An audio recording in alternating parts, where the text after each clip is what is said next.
அஸ்ஸலாமு அலைக்கும். Hi hello friends, welcome back to my channel. இன்றைக்கி நம்ம என்ன பார்க்க போகிறோன்னா, கடலைப்பருப்பு வச்சு ஒரு ஸ்வீட் ரெசிபி தான். ரொம்ப டேஸ்ட்டாக இருக்கும். கண்டிப்பாக ட்ரை பண்ணி பாருங்கள். எப்பயும் போல் ஃபைனல் டிப்ஸ் இருக்குது, அதையும் பார்த்தலாம். சரி வாங்க வீடியோக்குள்ளே போகலாம். இந்த ரெசிபி செய்கிறதுக்கு ஒரு கப் அளவு கடலைப்பருப்பை 2 மணி நேரம் ஊற வச்சு நான் எடுத்துக்கிறேன். ஒரு கப் அளவு பால் ஊற்றிக்கலாம். இந்த பால் காய்ச்சின பால் இல்லை காய்ச்சாத பால் எதுனாலும் சேர்த்துக்கலாம்.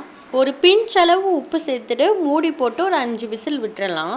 பால் சேர்க்குறப்ப ரொம்ப தண்ணி ஊற்றிடாதீங்க, நல்லா கெட்டியாக ஊற்றுங்க. அப்போ தான் ரொம்ப டேஸ்ட்டாகவும் ரிச்சாகவும் இருக்கும். நிறைய தண்ணி சேர்க்குறப்ப ரொம்ப பொங்கி வரும். இப்போ கடலைப்பருப்பு எடுத்து நல்லா நசுக்கி பார்க்குறப்ப இந்த அளவுக்கு வெந்திருக்கு. இந்த அளவுக்கு வெந்தாலே போதும். இனி இந்த கடலைப்பருப்பை நல்லா ஆற வச்சுட்டு மிக்சி ஜாரில் போட்டுக்கலாம். ஜாரில் போட்டு நல்லா மையாக அரைச்சிக்கலாம்.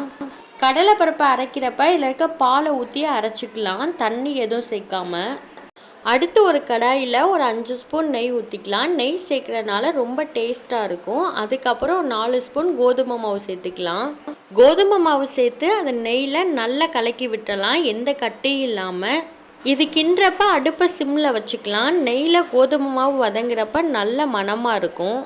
கோதுமை மாவு நெய்யில் ஒரு 2 மினிட்ஸ் வதங்கினா போதும், எந்த கட்டியும் இல்லாமல். அதோட அந்த நெய்யில் வதங்குற ஃப்ளேவர் வந்த கொஞ்ச நேரத்துலேயே நம்ம அரைச்சி வச்சுருக்க கடலைப்பருப்பை நம்ம சேர்த்துடலாம்.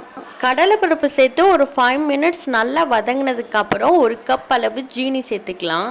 1 கப் அளவு கடலைப்பருப்புக்கு 1 கப் அளவு ஜீனி பர்ஃபெக்டாக இருக்கும். நீங்கள் ஸ்வீட் உங்களுக்கு ரொம்ப பிடிக்கும் அப்படின்னா ஒரு 1/4 கப் அளவு ஜீனி எக்ஸ்ட்ரா சேர்த்துக்கலாம்.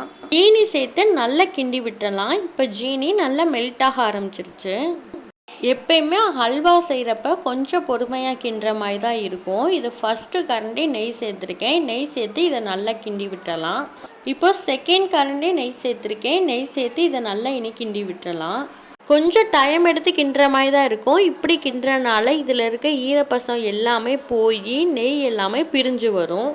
ஒரு 5 மினிட்ஸ் கைவிடாமல் இப்படி கிண்ணதுக்கப்புறம் நம்ம பேனில் ஒட்டாமல் நம்ம அல்வா சூப்பராக ரெடி ஆகிட்டு வருது. இப்போ நம்ம இதில் சேர்த்த நெய் எல்லாமே பிரிய ஆரம்பிச்சிருச்சு. ஒரு ஸ்பூன் எடுத்து நீங்கள் இப்படி எடுத்து பார்க்குறப்ப அது லைட்டாக ஒட்டாமல் வரணும். இப்போ லைட்டாக இதில் ஒட்டுது. ஒரு 2 மினிட்ஸ் நம்ம இதை வதக்கி விட்டுறலாம். ஒரு 2 மினிட்ஸ் நல்லா வதக்கினதுக்கப்புறம் எடுத்து பார்த்தா இந்த மாதிரி நல்லா ஒட்டாமல் அழகாக விழுகுது. இதுதான் கரெக்டான பதம். இந்த ஸ்டேஜில் நம்ம அடுப்பு ஆஃப் பண்ணிடலாம்.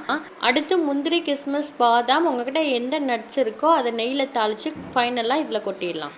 ட்ரை ஃப்ரூட்ஸில் பூசணி விதை இருக்கும், அதையும் நீங்கள் இதில் சேர்த்திங்கன்னா பார்க்குறதுக்கு ரொம்ப நல்லாயிருக்கும்.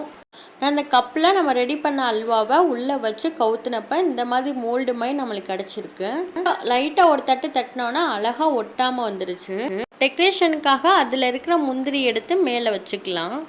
ஈவினிங் டைமில் கண்டிப்பாக இந்த ஸ்வீட் செஞ்சு பாருங்கள். ரொம்ப ரொம்ப டேஸ்ட்டாக இருக்கும். வாயில் வச்சோடனே கரைஞ்சிரும், அந்தளவுக்கு ரொம்ப டேஸ்ட்டாக இருந்துச்சு. இன்றைக்கி நம்ம கடலைப்பருப்பு பற்றி தான் டிப்ஸ் பார்க்க போகிறோம். கடலைப்பருப்பில் பொட்டாசியம், நார் சத்து, குறைந்த கொழுப்பு சத்து இருக்குது. பொட்டாசியம் இரத்த அழுத்தத்தை சீராக்கும், நார் சத்து கொழுப்பு சேர்றதை தடுக்கும். இது ரெண்டுமே கடலைப்பருப்பில் அதிக அளவு இருக்கனால உங்கள் ஹார்ட்டை ரொம்ப ஹெல்த்தியாக வச்சுக்கிறதுக்கும் உங்கள் ஆயிலை அதிகப்படுத்தவும் கடலைப்பருப்பு ஹெல்ப் பண்ணுது. ஸோ நீங்கள் கடலைப்பருப்பை அடிக்கடி எடுக்கிறதுனால உங்கள் ஹார்ட் ரொம்ப ஹெல்த்தியாக இருக்கும். இந்த வீடியோ டிப்ஸ் பிடிச்சிருந்துச்சுன்னா மறக்காமல் நம்ம சேனலை சப்ஸ்கிரைப் பண்ணிவிட்டு பெல் பட்டனையும் கிளிக் பண்ணிடுங்க. தேங்க்யூ.